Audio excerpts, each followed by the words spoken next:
18, senhor André Amaral, que requer a criação da subcomissão especial para acompanhar, avaliar e propor medidas acerca da política de reajuste de preços de combustíveis atualmente adotada no Brasil. Com a palavra, o deputado André Amaral.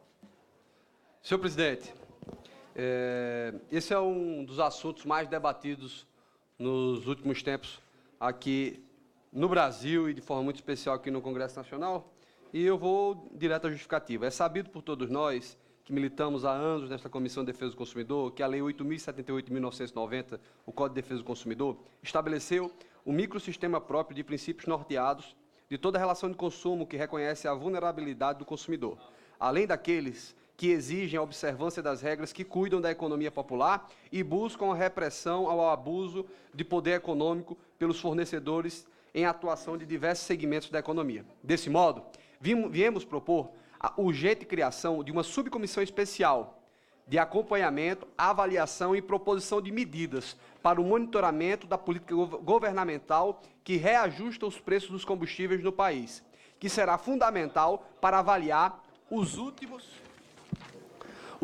e recentes aumentos dos preços dos combustíveis, bem como discutir a melhor forma de proteção aos interesses do consumidor, que é a parte vulnerável da relação de consumo, especificamente perante a estatal Petrobras, que faz distribuição e regula os preços dos combustíveis em todo o Brasil. Tal requerimento se fundamenta também nas atribuições regimentais dessa comissão, à luz do artigo 32 do regimento interno desta Casa, notadamente de suas alíneas A e B, que cuidam da economia popular e repressão ao abuso do poder econômico, bem como a relação de consumo e medidas de defesa do consumidor. É notório que o governo passado no Brasil, os reajustes dos preços dos combustíveis anunciados pela Petrobras decorreram de uma política equivocada de controle de preços derivados do petróleo, a qual anunciava que pretendia proteger e isolar o consumidor das flutuações internacionais do preço do barril de petróleo. Como esse mecanismo que vigorou em quase 2 anos, quando o preço do petróleo e os custos de produção da gasolina e diesel aumentaram, a Petrobras era forçada a vender a gasolina a baixo custo, acumulando perdas bilionárias para subsidiar a venda do combustível em todo o Brasil. De acordo com o jornal Valor Econômico, em sua edição de 22 de maio do corrente ano, considerando o reajuste acumulado em 12 meses até o mês de abril passado, o preço da gasolina apurado no IPCA aumentou 17,96%, com contribuição de 0,8 ponto percentual para a inflação e de 2,8% no mesmo período. Já o diesel, com peso menor no IPCA, teve alta de 12,5% nos últimos 12 meses, o que levou o indicador da inflação a subir 0,02 ponto percentual.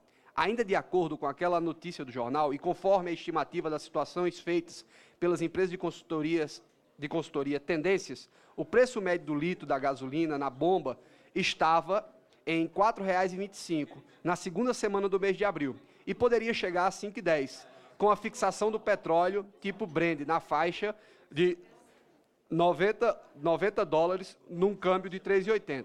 Segundo aquela consultoria, em um cenário ainda mais estressado, com o custo internacional do petróleo a $100, flutuando em R$ 4,00, o litro da gasolina vendido nos postos chegaria a um preço de R$ 5,59.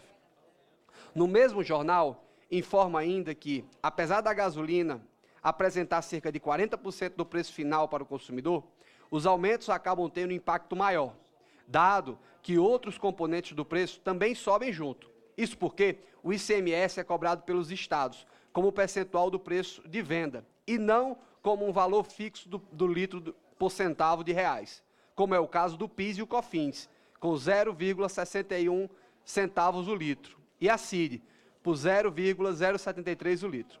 A nosso ver, o argumento de que deveria haver sérios problemas em isolar o mercado interno dos preços internacionais não prospera, pois o Brasil tem suas próprias reservas de petróleo, tendo apresentado à Petrobras uma respeitável produção média de petróleo, que cresceu de 0,4% em 2017 e atingiu um novo recorde pelo 4º ano consecutivo, com 2,15 milhões de barris por dia, e uma considerável produção de 27,9 bilhões de litros de etanol na safra de 2017-2018.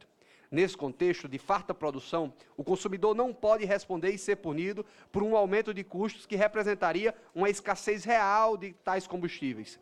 Em segundo lugar, quando se argumenta que a gasolina e o diesel estão sendo vendidos a baixo custo de produção e que alguém estaria pagando a conta, claramente se comete uma impropriedade, pois o cidadão pagador de impostos, que também necessita de transporte público, ou vai dirigir o seu automóvel para o trabalho. Alega-se ainda que nos tempos do governo Dilma, a conta cresceu e abalou seriamente as finanças da Petrobras, que findou em posição financeira estrangulada, sem recursos para aumentar sua produção ou desenvolver com maior competência a celeridade as tais propagandas da reserva do pré-sal. Por outro lado, em decorrência de um outro cenário mais complexo e bem distinto do nosso controle doméstico no país, há duas crises importantes. Uma que tem origem no Oriente Médio, pela imposição de maiores sanções econômicas norte-americanas ao Irã, e outra que resulta da crise política e econômica, vivida pela vizinha Venezuela, sendo certo que ambas, de tal fato, provocam uma escassez real da oferta de petróleo no mundo e provocam, invariavelmente, uma repentina e paulatina elevação dos preços dos combustíveis no mercado mundial, em detrimento ao prejuízo de toda a economia nacional. Por tais razões, mais ainda se justifica que a política governamental que norteia o sistema de preços de combustíveis seja revista no Brasil e funcione da melhor maneira, de modo a não causar uma espiral inflacionária incontrolável, que irá punir irremediavelmente o consumidor brasileiro e os demais agentes econômicos. Por todas essas razões acima expostas, e objetivando cumprir as atribuições preceptuadas pela comissão em perseguir a defesa do interesse do consumidor brasileiro, acreditamos que se faz necessária a urgente criação de uma subcomissão especial, que agora propomos. Essa subcomissão terá a finalidade maior de permitir que os membros da Comissão de Defesa do Consumidor possam, efetivamente, melhor avaliar a política de reajuste dos preços dos combustíveis desenvolvidas pela Petrobras, além de poder acompanhar mais de perto se as medidas adotadas por aquela estatal não estão infringindo os princípios consagrados no arcabouço legal que está alicerçada a atuação do Sistema Nacional de Defesa do Consumidor em todo o país, incluindo a observância e a preservação dos direitos que são assegurados para o consumidor nacional, de acordo com o dispositivo 8.078 de 1990. Além de verificar se não há uma eventual ocorrência de possíveis abusos e crimes praticados pela rede de postos de combustíveis, que atuam em todo o território nacional, conforme capitulamos no Decreto-Lei 9.840, do dia 11 de 9 de 1946, que consolida a infração sobre crimes contra a economia popular e da outras providências. Diante desta inadiável e urgente missão com a qual nos deparamos em defesa dos interesses intransigentes do consumidor nacional, confiamos que contaremos com o indispensável apoio dos nossos pares nessa comissão para a aprovação desta subcomissão. Senhor presidente, esse é o meu requerimento de pedido para os nossos pares para a criação dessa importante subcomissão.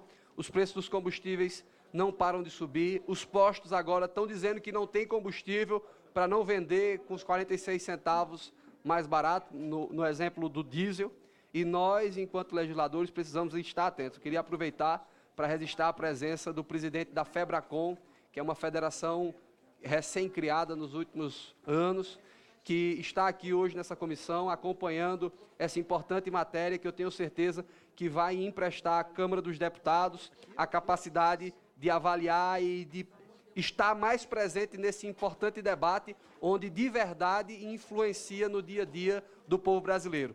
Não só para quem possui seu carro, mas aquele que anda no transporte público. E nós, enquanto defensores do consumidor, temos que estarmos de verdade muito presentes nesse debate, porque se tem alguém na casta de cima, se tem alguém no andar de cima da política que está perto do eleitor, que está perto das dificuldades daquele que consome combustível, certamente somos nós aqui da Câmara Federal e precisamos de verdade dar uma resposta eficiente e eficaz e que tenha condições de barrar, de segurar os altos preços praticados pela Petrobras. E outro ponto importante que já está nessa casa e nós precisamos também nos debruçar sobre esse assunto, é a impossibilidade dos produtores de etanol fazerem a venda direta. Certamente, se fizermos essa avaliação e a construção política dentro da Câmara dos Deputados, nós vamos fazer com que o consumidor do etanol receba um produto mais barato na bomba. Era esse pedido, senhor presidente, e gostaria de contar com o apoio dos nossos colegas parlamentares aqui nessa comissão para aprovação dessa importante subcomissão. Em discussão o requerimento. Não havendo quem queira discutir, em votação o requerimento. Os deputados que são favoráveis permaneçam como estão. Aprovado o requerimento. Só queria fazer uma declaração de voto. Sim, Não, só queria parabenizar o deputado André Amaral pela iniciativa. Acho que é fundamental a criação dessa subcomissão. Acho que os consumidores é papel, né, dessa comissão, né, valores totalmente abusivos, né, por isso que contou com a unanimidade, né, dos deputados. Então, parabéns, deputado André Amaral. Quero registrar também, nesse momento, a presença no plenário, no líder comunitário da minha cidade, que vem em luta pelo seu loteamento, Grande Esperança e Cachoeirinhas, é Renato.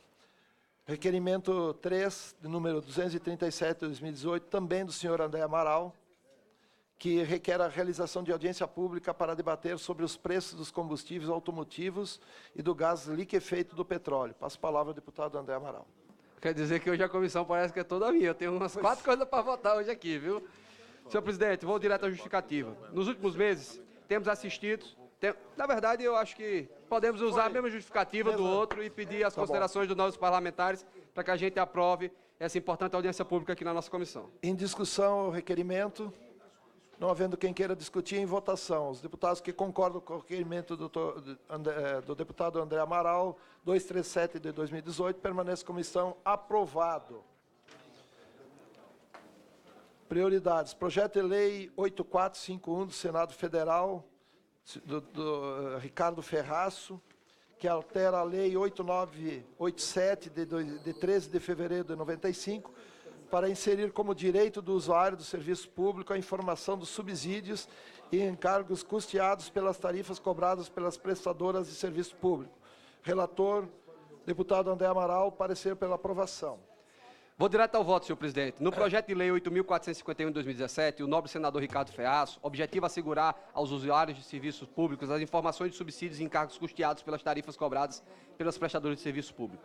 Com esse intuito, acrescenta o novo inciso 7 do artigo 7º da Lei 8.987 de 1995, Lei das Concessões de Serviço Público, com o fim de tornar públicas informações acerca dos benefícios e descontos tarifários e encargos setoriais custeados pela tarifa de serviço público. Nos termos da proposta, as informações que devem ser colocadas à disposição do público são razão social ou nome, número de inscrição fazendária da pessoa jurídica ou física e o valor recebido, assim como a avaliação do impacto tarifário, econômico e social decorrente dos subsídios de que o recebedor tenha se beneficiado.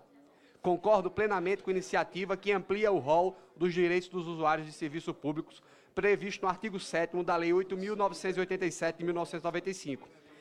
Em perfeita consonância com o direito à informação previsto no artigo 6º, 3º do Código de Proteção e Defesa do Consumidor. Privilegia, de outro lado, o princípio da transparência, sobretudo quando tais subsídios são custeados pelos próprios usuários do serviço público, que, de forma cruzada, suportarão esse custo. A medida busca nada mais que trazer publicidade ao custo das políticas públicas de concessão de subsídios, que recai, em última análise, sobre o consumidor final, conforme bem pontuado pelo autor em sua justificativa. A falta de transferência quando os beneficiários de desconto tarifário criam obstáculos para que a sociedade civil fiscalize e questione a eficiência, a eficácia e a efetividade desse subsídio. A iniciativa é, portanto, bastante positiva, pois traz mecanismos para que não só o consumidor final do serviço, como toda a população possa acompanhar melhor os valores vinculados a esses subsídios ou respectivos benefícios e impactos tarifários, econômicos e sociais decorrentes da sua concessão. Senhor presidente, essa é uma matéria extremamente importante. O governo e nós aqui, de vez em quando, fazemos alguns subsídios e parece que nós estamos transferindo para o governo. Por exemplo, no serviço de concessão pública de transporte público, nós fizemos aqui na casa uma série de beneficiários. O idoso, determinada idade, ele entra no ônibus e não paga. O estudante, determinados locais, ele não paga para ter acesso, tem o passe livre do estudante. O deficiente físico, E fica parecendo que a gente passa isso para as empresas ou passa isso para a prefeitura, quando, na verdade, isso não é passado para nenhum ente federado nem para as empresas. Isso é diretamente passado para os outros consumidores que pagam normalmente as suas passagens de ônibus. Então, essa é uma matéria importante para que a gente diga à sociedade quem é que está pagando. Nós precisamos, sim, criar subsídios, nós precisamos, sim, dar oportunidade para aqueles que não têm condições de pagar aquela tarifa, mas nós precisamos dizer quem é que está pagando para que não fique no ar uma história que quem está pagando é o governo. Nós precisamos mostrar quem é que está pagando a conta, de onde está saindo o dinheiro, e é uma matéria que eu acho que o senador Ricardo Ferraz foi extremamente feliz quando resolveu propor uma matéria desse tamanho, desse porte. Mostrar ao brasileiro quem paga a conta. Isso não é feio, muito pelo contrário, isso traz publicidade, isso traz transparência ao serviço público tarifário, onde nós vamos dizer quem é que está pagando a conta. Queria pedir as considerações dos nobres parlamentares para que a gente pudesse aprovar essa matéria. Em discussão o tema. Deputado... Bom dia, senhor Irmão presidente. Lázaro. Bom dia, nobres deputados. Essa matéria é de extrema relevância. Na Bahia, nós achávamos que era a empresa que era boazinha, né? Que eram as empresas que estavam cedendo essas passagens para os deficientes, para os idosos. Eu acho que é de suma importância que o consumidor realmente fique sabendo que somos nós que estamos pagando isso. Então, parabéns aí pelo projeto, parabéns pela relatoria, deputado. Inclusive, senhor presidente, só para registrar, tem um projeto de minha autoria aqui na casa que diz que toda vez que o governo, que o Congresso Nacional resolver dar um subsídio, ele diga de onde é que vai sair esse dinheiro, para que a gente não repasse aos outros consumidores tal encargo. Eu que agradeço, irmão Lázaro. Muito obrigado pela participação. Sempre ressaltando que qualquer benefício que se